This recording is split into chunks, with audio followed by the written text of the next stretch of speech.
Pisces, hello. Ito yung mga posibleng paparating sa iyo bago matapos itong July. Yan, itong mga nalalabing araw ng July. Shoutout sa ating mga YouTube channel members and sa ating mga FB page subscribers, no? Yung mga names ninyo naka-flex, tignan ninyo nasa dulo ng ating reading.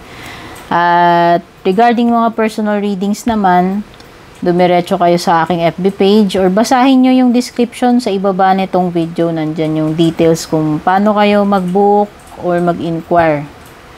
At syempre, maraming salamat sa inyong support, Pisces. Kung matagal ka nang nakasubaybay, para sa mga bago, don't forget to subscribe, like, or follow.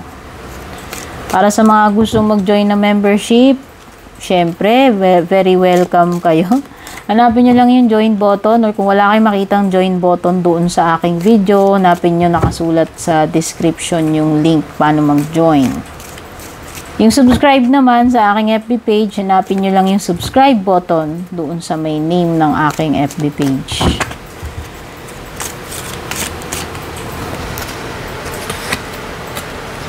Meron kang crown,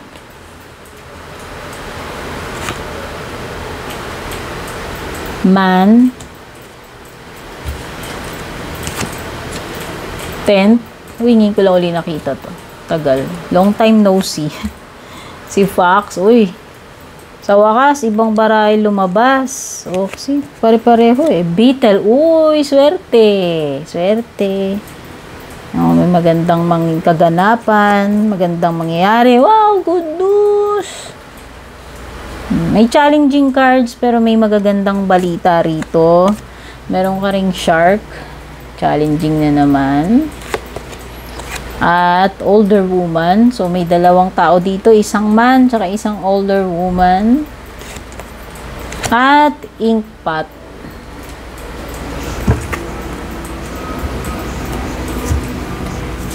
Ano tong crown na to?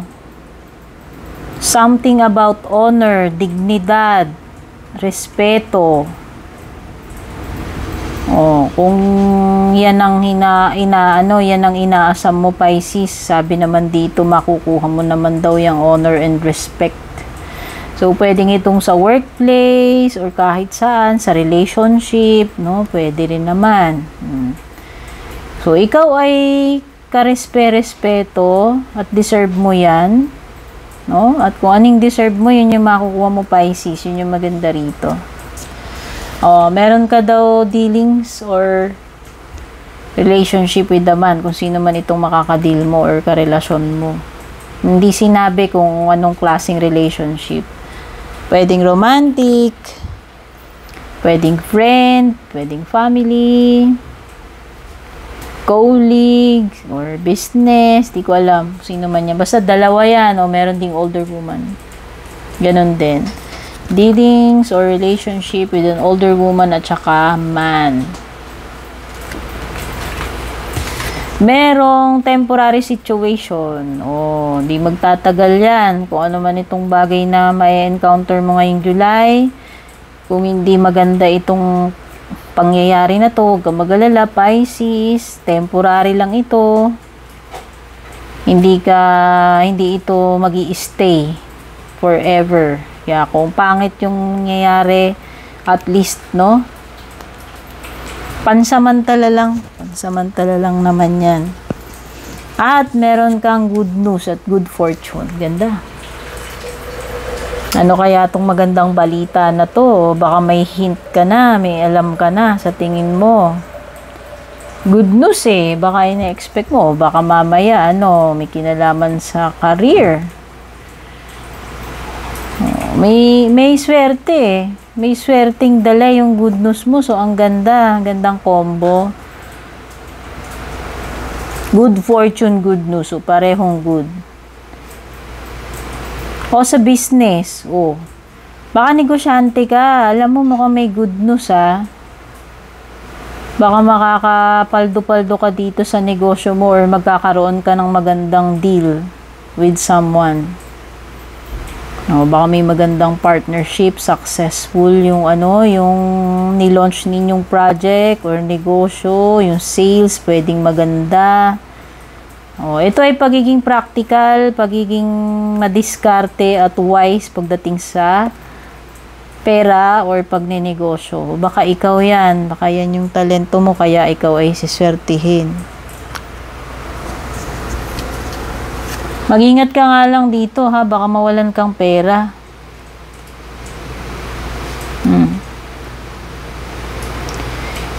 Yan lang, baka ano.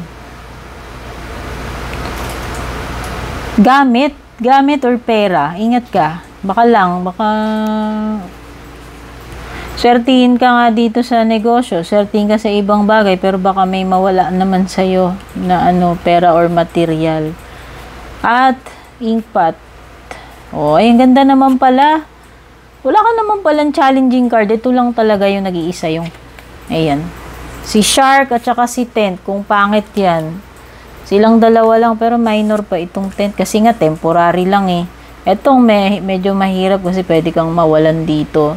So, kung ano man yung mga problema mo, kaharapin Pisces, ayan, may solusyon. Mareresolba. Kaya ito yung sinasabi ng Tent. Sa tingin ko, magkakaroon ka ng problema ngayong July, pero mareresolba din agad-agad. Hindi magtatagal, no? So, maswerte ka nga. O, may good fortune. Tama nga yan, maswerte ka. Kasi mareresolba agad yung problema mo eh. Hindi ka na mag-i-stay dun sa problematic state. Okay?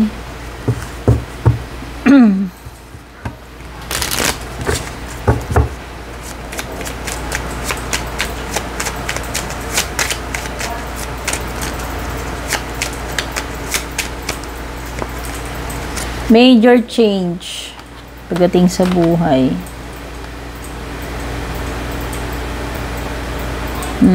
Changes na dala-dala mo. Ibig sabihin, ito yung mga changes na gusto mong i-implement sa sarili mo. Pisces. Pwedeng may pagbabago ng tirahan, pagbabago ng lifestyle, location, yan. Pwedeng pagta-travel or pag-abroad or pagmamigrate. Ang ganda kasi meron ditong joy and trouble-free existence. So, ibig sabihin, mamumuhay ka ng maayos, maginhawa, walang mga hassle, yan yun. Yan yung magagandang changes na paparating sa iyo. O, yung iba merong commitment. Pwedeng love, pwedeng sa business. It will make you feel better. O baka better, a better jowa na paparating sa iyo, Pisces, or a better business partner. Pwedeng bagong contract ito kasi meron kang commitment, pwedeng related sa business. Pero yun nga binanggit dito, either sa romantic ito or sa business. Okay, baka merong bagong magiging jowa na mas better, no? Maganda eh. May laking pagbabago. Love talaga. Oo nga, love is in the air. Oo nga, nangangamoy bagong jowa. Oo, ayan. Commitment din, binabanggit. Papasok nga kayo sa commitment ngayong July. Yun yung sinasabi dito, Pisces. So, ayan, lalo-lalo na kung ikaw ay single. Baka mahanap mo na si Uncle. Pisces, palatandaan na yan ni Uncle, kaya ni Ante. Love eh, nangangamoy love talaga at commitment, pagpasok sa commitment para sa'yo. May pagpaplano ka rin dito. Baka pati family planning na rin to. Ano ba yan, all in one, Pisces? Oo nga. Ayan, para sa future mo, baka pag-aasawa na rin. Ewan ko, basta meron something dito na meron kang gagawin ngayong July na related sa kung ano yung mga pinaplano mo sa future mo. Yun. May kinalaman sa financial pwede. Baka mga insurance to, o pagpupundar ng property, condo, o negosyo. Something na para ma-secure yung future mo. Yun yung sinasabi dito. May mga plans ka tungkol dyan. At meron kang twists and turns. Ito yung mga hindi mo in-expect na mangyayari sa'yo ngayong July. Yun lang yun. May twist at saka turn. Kasi ayan hindi lang siya mga hindi lang siya yung mga unexpected. Meron ding mga major, take note major changes. At saka interruptions. Ayan, pwede may mga bagay na mauudlot, mga aberya, hassle, delay.